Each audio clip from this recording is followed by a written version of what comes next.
2024 की राजनीति और समीकरण बनने बिगड़ने लगे हैं। अखिलेश यादव ने अपने 27 उम्मीदवारों का ऐलान कर दिया है। साथ में 17 सीटें कांग्रेस को देते हुए इंडिया अलायंस से गठबंधन कर लिया है। लेकिन इस बीच फिरोजाबाद लोकसभा सीट के समीकरण बेहद अहम हो जाते हैं जब यहां यादव परिवार से ही कैंडिडेट हो।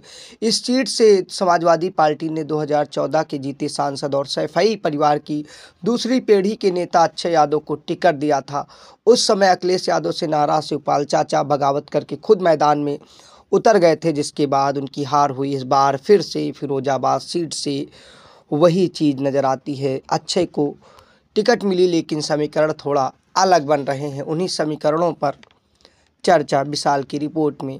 इससे पहले चैनल को लाइक से सब्सक्राइब कर लें ताकि आपसे कुछ मिस ना हो। यूपी की फिरोजाबाद सीट पर 2019 के लोकसभा चुनाव में सबकी नज़र टिकी हुई थी।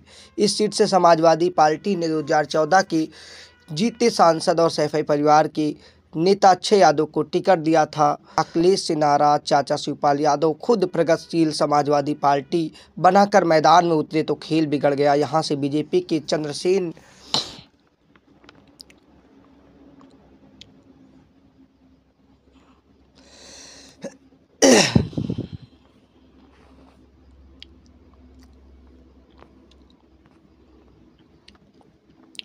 2024 की राजनीति और समीकरण बनने बिगड़ने लगे हैं। अखिलेश यादव ने अपने 27 उम्मीदवारों का ऐलान कर दिया है। साथ में 17 सीटें कांग्रेस को देते हुए इंडिया अलायंस से गठबंधन कर लिया है।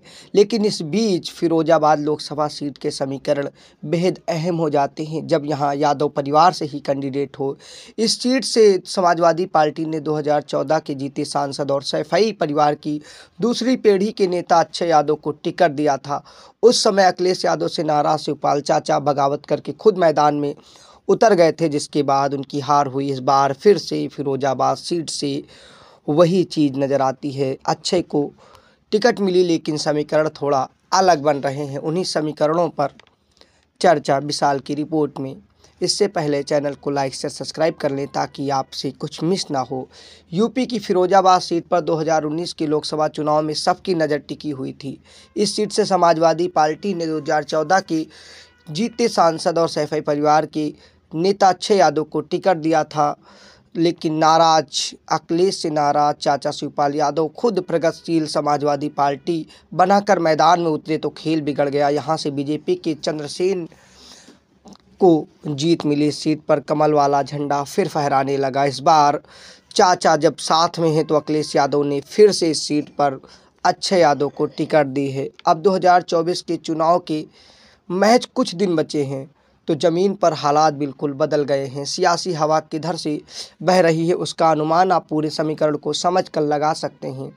पिछले साल सपा संस्थापक मुलायम सिंह यादव के निधन के बाद भतीजे अखिलेश यादव के खिलाफ ताल ठोक रहे शिवपाल यादव अब सपा में और सपा के कुनबे को एकजुट करने में लगे हैं। जब 2 बार सपा को विधानसभा चुनाव में हार और लोकसभा चुनाव में ज़्यादा कामयाबी नहीं मिली, उस दरमियान इंडिया अलायंस बनाकर अखिलेश यादव भी कुछ बीजेपी की एनडीए वाली राजनीति को धक्का देने की कोशिश में है। कुल मिलाकर इस बार फिरोजाबाद सीट में बीजेपी बनाम विपक्ष की यानी इंडिया अलायंस की रोचक लड़ाई देखने को मिलेगी।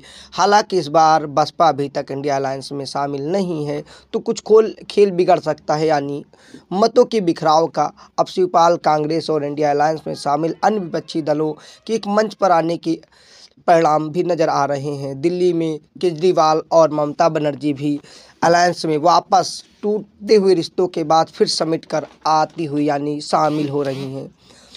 मतगणना के बाद पता चलेगा कि यहाँ के समीकरण क्या थे। वाकई में इस समीकरण को किसने किस तरीके से भेदा है।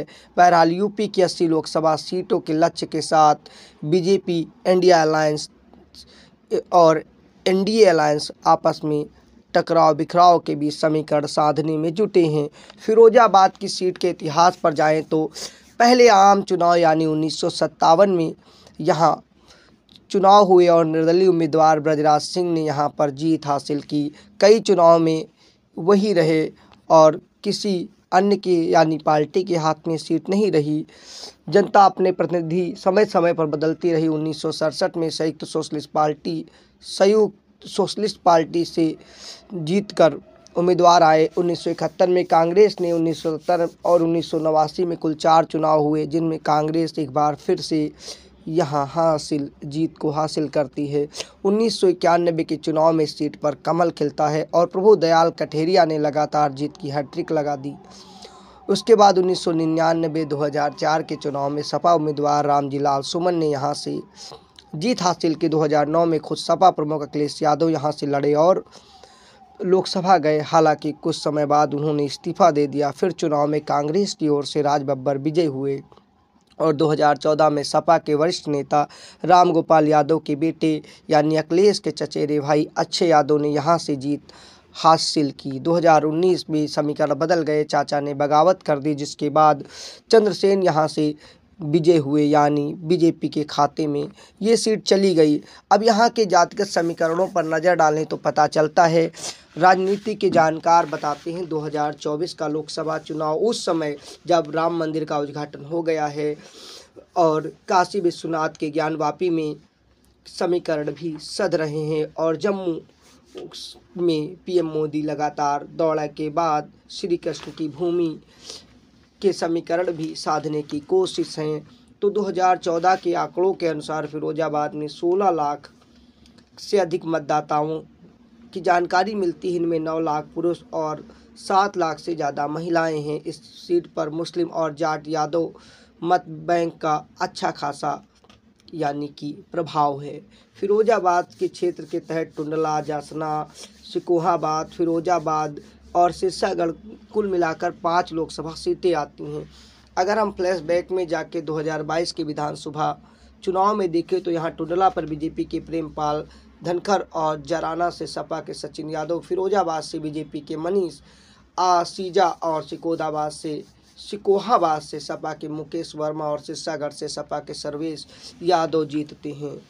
यहाँ के समीकरणों को अभी तक आपको बताया, और भी बहुत से समीकरण हैं जो इस सीट को अहम बना देते हैं। सीधे शब्दों में कहा जाए तो आज इस समीकरण में महत्वपूर्ण सीट आपसी गुटबाजी के चक्कर में समाजवादी पार्टी 2019 के लोकसभा चुनाव में खो देती है। 19 के लोकसभा चुनाव में बीजेपी को यहां से 4,95,809 यानी 46.09% मत मिले, जबकि सपा को 4,67,038 मत मिले और शिवपाल यादव जो प्रगतिशील समाजवादी पार्टी बनाकर मैदान में लड़े, उन्हें 91,869 मत मिले।